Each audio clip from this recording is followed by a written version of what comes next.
You're fired, effective immediately. Are you sure? The floor was moving fast. Keyboards clicking. Phones ringing. Heels striking tile like a countdown nobody could stop. Then Brianna Moss stopped walking. Right in the middle of the hallway. She turned. Pointed. And everything went quiet. You. The word hit like a slap. Danny Reeves, no. Delete that name. Nora Clegg stood at the far end of the hall, both hands wrapped around a mop handle. Gray uniform, hair pulled back, eyes that gave nothing away. She looked exactly like someone nobody would remember. That was the point. Brianna walked toward her. Slow, deliberate. Each heel strike a tiny execution. Nobody moved. Nobody spoke. Because everyone on this floor already knew the rule. The unspoken, bone-deep rule that kept everyone employed.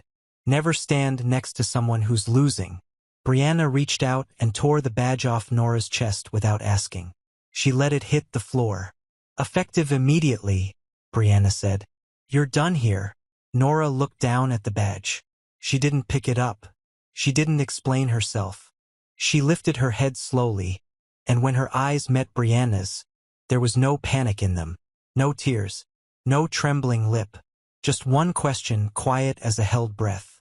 Are you sure? Brianna laughed, the kind of laugh that means this conversation is already over, and turned away. She had no idea she had just made the last mistake of her career. No idea at all. The notification hit one screen first, then another, then 12 at once. The sound of it, that soft, triple chime the internal system used for priority alerts, rippled across the floor like a stone dropped in still water. People stopped mid-sentence. Someone's coffee mug froze halfway to their mouth. Wait, is this real? The voice belonged to Priya, a junior analyst 2 rows back. She wasn't asking anyone in particular. She was asking the room. Brianna turned around. Her expression hadn't changed yet. What now? Nobody answered her directly. They just kept looking at their screens. Then slowly, one by one, they looked at Nora. Not with contempt this time. Not with pity. With something closer to dread. Brianna crossed the floor in 6 steps and pushed herself in front of the nearest monitor. She grabbed the mouse. Scrolled up. Read. 1 second. 2. The smirk dissolved. She scrolled down. Then back up. Then down again, like maybe the words would rearrange themselves into something that made sense. 12 employees worked extended hours over a 6-week period. None of it was logged. None of it was compensated. A voice from the back row. Trembling but clear. We reported it. Another voice joined it. You told us to stay quiet or start looking for new jobs. Brianna spun around. You stop. All of you just stop. Nora's voice dropped lower. Not a shout. Something heavier than a shout. The room obeyed it completely. Brianna's mouth was still open, but nothing came out. Nora tilted her head just slightly and looked at her the way you look at something that's already over. You weren't exposed because you made mistakes, she said. She let the silence sit for a moment. You were exposed because you believed no one in this building would ever dare look you in the eye. Nobody moved. Nobody breathed. And for the first time since she'd walked through these doors every morning in a gray uniform, Nora Clegg was the tallest person in the room. She opened another file. Emails. A chain of them, time-stamped and threaded, stretching back 14 months. Names. Dates. Specific instructions. In writing, a staff member near the door leaned in and said softly, almost to himself, "That's the real internal mail system. That's not a copy." Nora didn't take her eyes off Brianna. You wrote it. You sent it. You signed off on every single one. Brianna shook her head. Her voice cracked at the edge. I didn't mean for it to go this far. You knew exactly what you were doing. The silence that followed was the thick kind. The kind that fills a room like water. And then click. Every monitor on the floor switched at once. A single line appeared across all of them, white text on a dark background. Administrative access. Locked. Someone jumped up from their chair. Wait. The whole system just... What? Brianna moved toward the nearest terminal. What happened? Override it. Someone override it right now. Only a board-level account can unlock it, Marcus said quietly from the corner. He didn't look at Brianna when he said it. He was looking at Nora. Nora stood completely still. No explanation. No expression. The shock moved faster than any words could.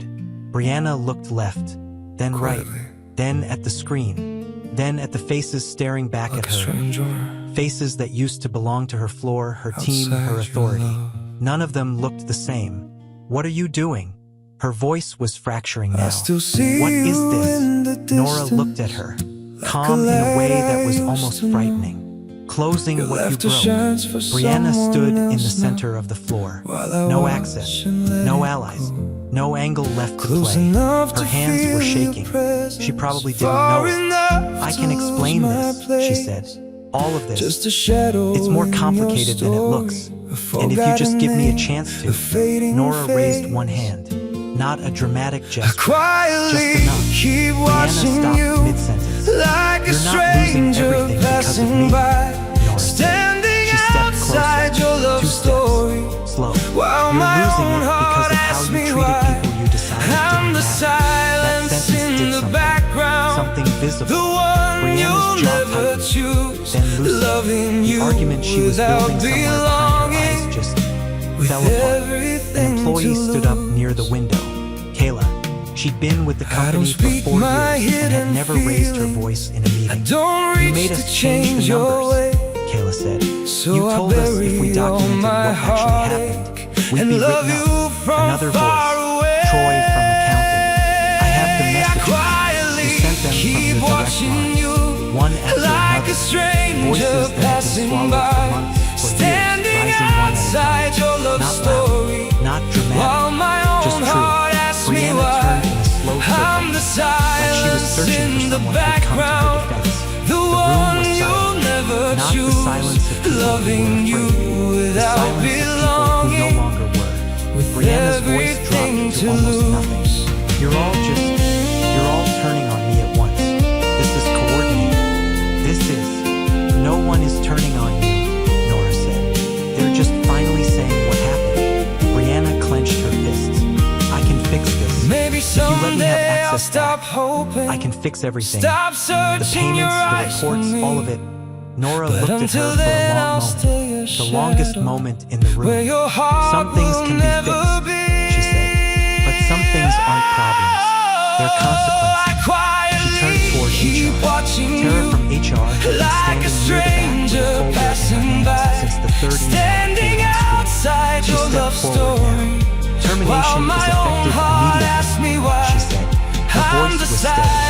Please review and sign. Brianna stared at the paper. No, wait.